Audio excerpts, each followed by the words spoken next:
first of our common accessory exercises or alternative exercises that I want to cover today is the kickstand deadlift, because it's something I put in almost everybody's program.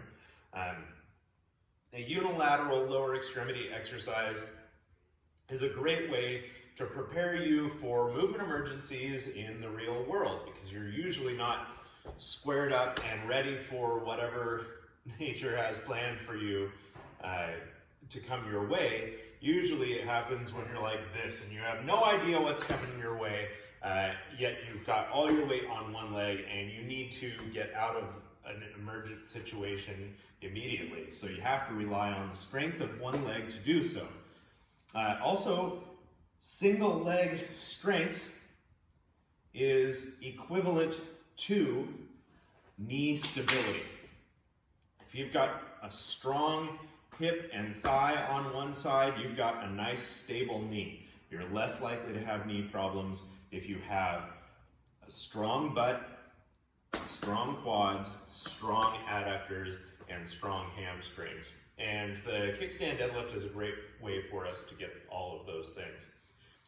The thing that I want to emphasize in the kickstand deadlift first is the fact that it is a single leg movement. So I'm going to have one foot where all of my weight is. Even though I'm keeping this other foot in contact with the floor, you can see my weight shift all the way over here. Right now I don't have that foot on the floor, and you can see where I am. You can use the sign up above to sort of see where my body is lined up. When I put that toe down for balance, my body stays there. I'm not shifting over to this leg at all. This is one of the common mistakes that I see with the kickstand deadlift, is when you take this leg back, you keep your weight even over the bell. Well, this leg is going to be the one that's doing the driving. So you need to be all on that leg. Even though this leg is here for balance, this one's doing the driving. The next thing that I want to talk about is knee tracking. So I'm going to draw a line from my hip joint down to my foot. Right now it's at a slight diagonal towards the bell. Now if I bend my knee and my leg is straight up and down, my lower leg is straight up and down, you can see that now I've got two planes. I've got an angle in on my thigh and then a line straight down to my foot. This knee is no longer in the plane. It's no longer tracking. It's what's called a valgus knee angle. And a valgus knee angle is one of the things that leads to knee injuries in young athletes, especially in young female athletes. The valgus angle tends to be more significant in females because of the structure of the pelvis, and the likelihood of knee injury during a lot of repetitive exposure to impact is very high. So if you are a runner or a soccer player and you tend to land like this every time you do, you're increasing the likelihood of injury on your knee.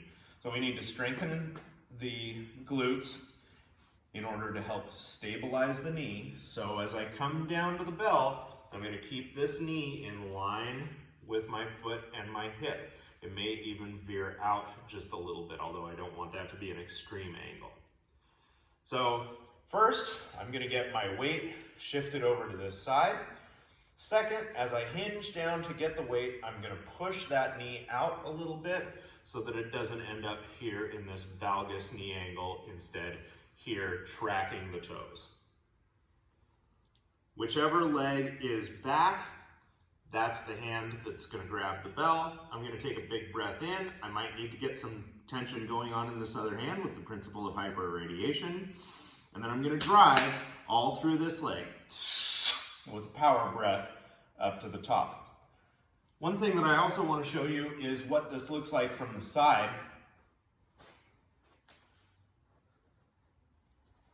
I'm not going to take this leg very far back. I'm only going to take it back so it's about in line to my toe of my non-working leg is about in line with the heel of my working leg. If I'm reaching way back, I'm going to have a tendency to shift some weight onto this leg. I don't want to shift weight onto this leg because now I'm missing this leg doing the work. So I'm not going to take it very far back to get into my ready position because I don't want to shift my weight to it.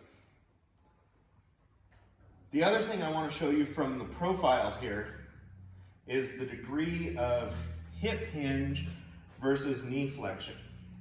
So if I were to simply deadlift this, I would find that position where I feel my quads, my hamstrings, and my glutes are all loaded and ready to do the movement.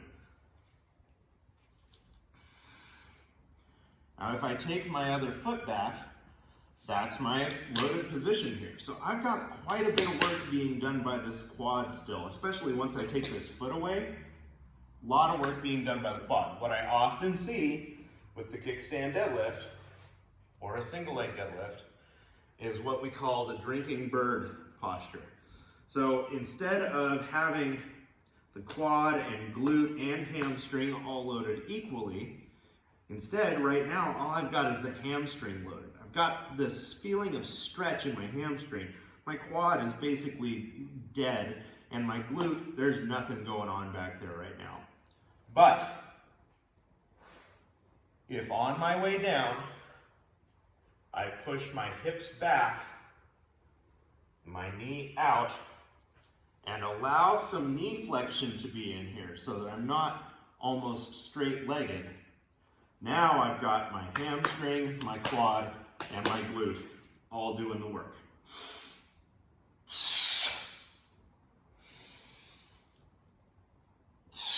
Very little weight on that back foot.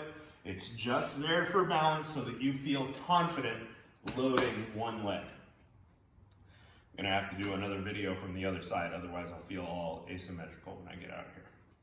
I hope this clarifies some of the common errors with the kickstand deadlift, as well as just how to perform it properly. The idea is we don't need a significant weight with a kickstand deadlift like we would with a two-hand, two-leg deadlift. Most of you haven't borrowed the kettlebells down at this end of the room. We still have 248s left, 252s, 56s, 260s, a 64, a 68, an 80, and a 92 kilo. They're all ready for you, nobody wants these. Down here at this end of the room, we've been basically cleaned out. So assuming most of you have kettlebells that are lighter than 48 kilos, and mostly in like the 12 to 20 kilo range, you're not going to be able to get a whole lot of mileage out of those light bells with a two-hand, two-leg deadlift. But with a kickstand deadlift, it doesn't take much weight to make it effective. All right, next up is going to be the kettlebell row.